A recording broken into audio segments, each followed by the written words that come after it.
Alright, ladies and gentlemen, we're back yet again for another installment of the Bald Chef of Bergamo. As you can see, it's a cloudy gray day today. We're deep into the fall. The summer is gone. The grayness has returned. The leaves have turned and are falling from the trees. The holiday season is rapidly approaching, and we have to start thinking of what can we prepare for our families for the holiday season. So today I want to show you how to make beef Wellington. Yes, it sounds intimidating, it sounds ridiculously fine and sophisticated, but you too can make this. I'll show you how easy it is. It takes a little time, there's a little bit of technique, but everybody can do it.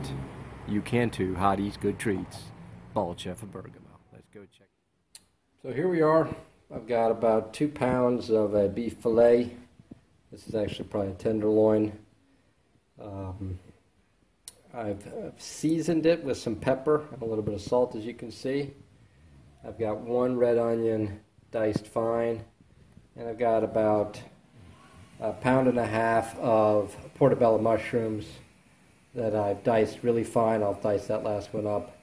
It's quite a bit of mushroom, and I may not need it all, but I don't want to be left with a hole in the tenderloin. So have extra mushrooms, cook that up, and then you can always do something with the leftover mushrooms later. So while this is seasoning up here, let me show you what I got over here on the pan. So I've got my hot skillet here, and I'm going to throw some oil in that and some butter, and I'm going to sear this meat. Probably a couple minutes on each side just to sear it. Take it off, let it rest, and then get the mushrooms going. So let me sear this now. You don't want to cook this filet all the way through. You just want to sear it so you can lock in the flavor and impart a little bit of that seared flavor into the mushrooms. That'll be part of the stuffing for the Wellington.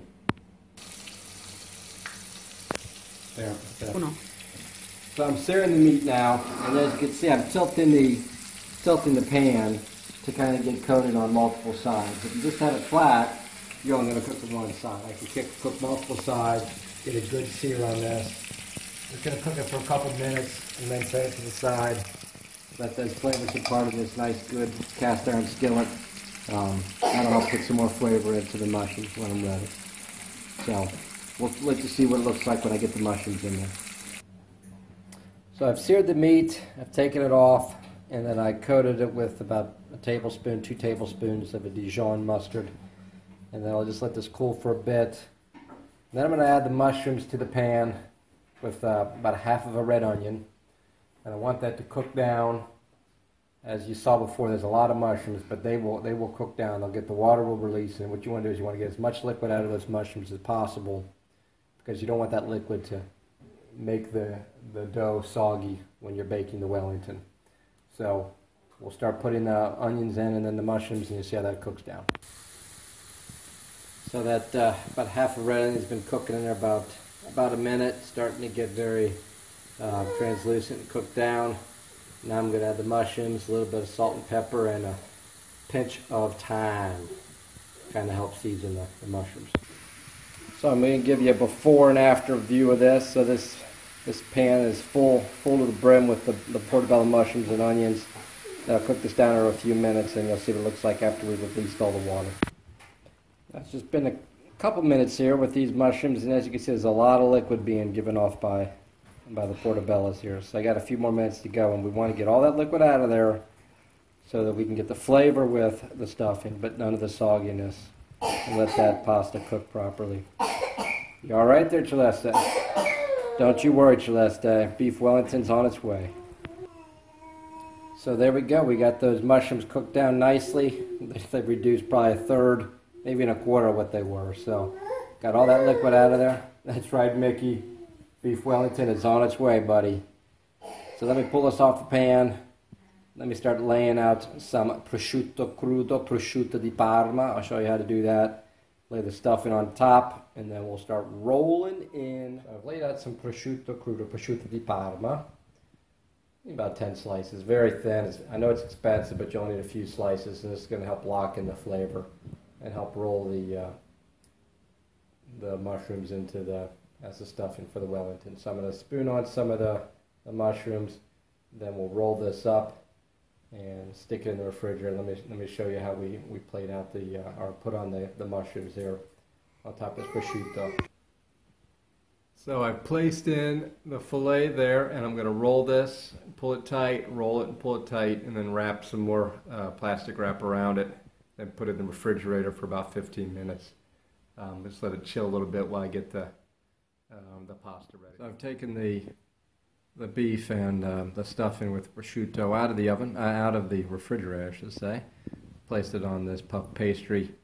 And I don't know if you noticed before that my plastic rack was not large enough to cover the entire beef fillet. So obviously every now and again, even the Bald Chef makes mistakes. So all you got to do, it's simple. You don't have to go and buy a new plastic wrap. Just double it up.